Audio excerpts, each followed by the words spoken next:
Finance Minister Ken Ofori-Atta insists he will present the 2023 budget and economic policy statement despite plans by some majority MPs to boycott the presentation. Now, speaking after his responses at an ad hoc committee hearing, the minister revealed he will present the budget per the schedule this Thursday. There's more in this report.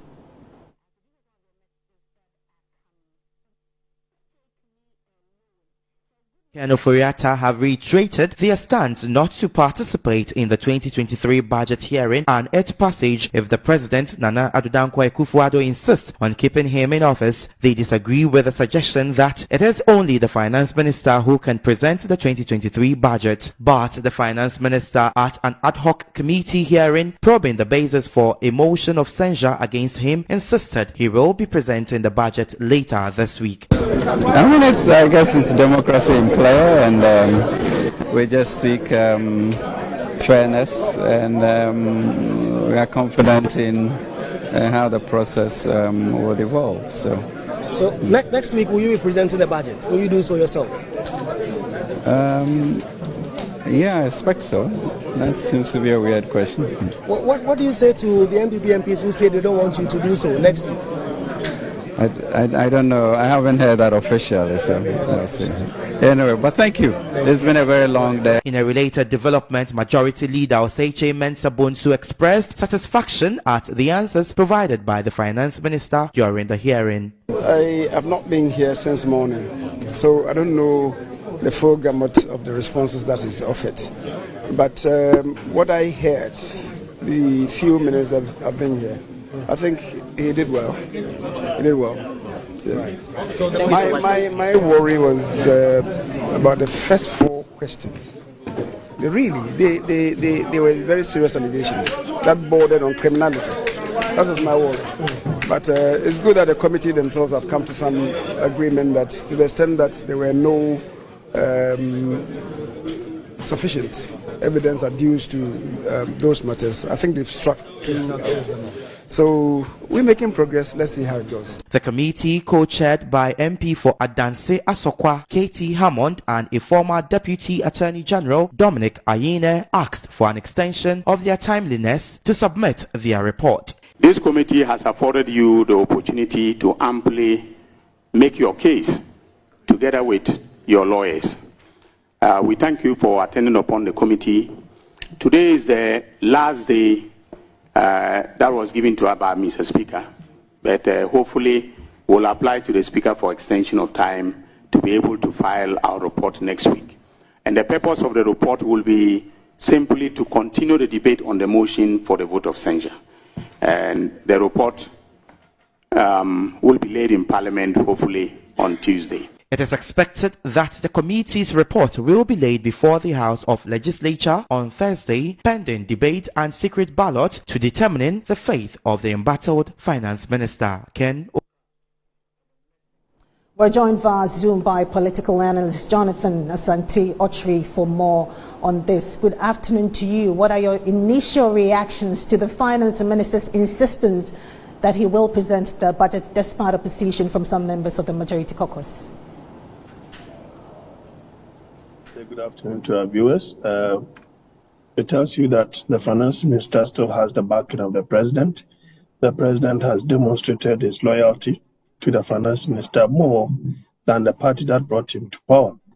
And so, for me, the Finance Minister is very brave to have answered such a question. I would have said that when we get to that bridge, we will cross. That in itself will create some kind of doubt, as it were, in the minds of the majority in Parliament. Now, having made such a comment in the open, then obviously it's like he's tried to rub it in the faces of the majority group in Parliament.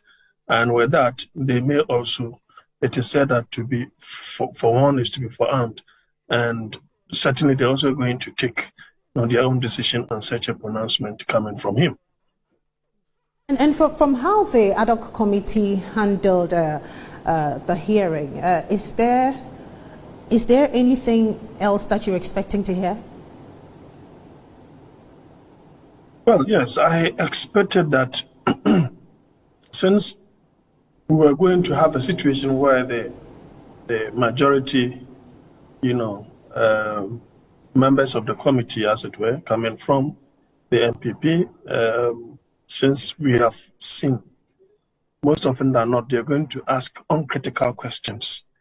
I think the other side, that is the minority side, shot themselves in the foot for not bringing, the likes of Adongo, as it were, who have been very critical of the finance minister, to hit him hard with the questions bordering on finance.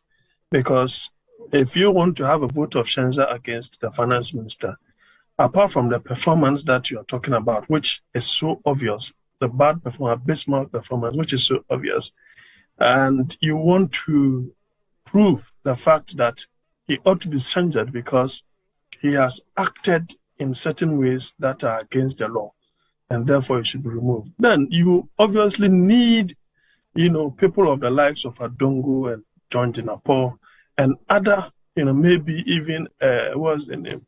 Kwekwe Rikiti-Hagan also has a finance background, to be able to tackle him from that angle. Then Okujato would definitely have tackled him from the cathedral, because even after the defense, as he put up there, it has also come out that, in fact, this was a contingency vote that he was even talking about or referring to. That whole amount that he used to do the cathedral, the whole amount of the contingency vote is not even up to that amount.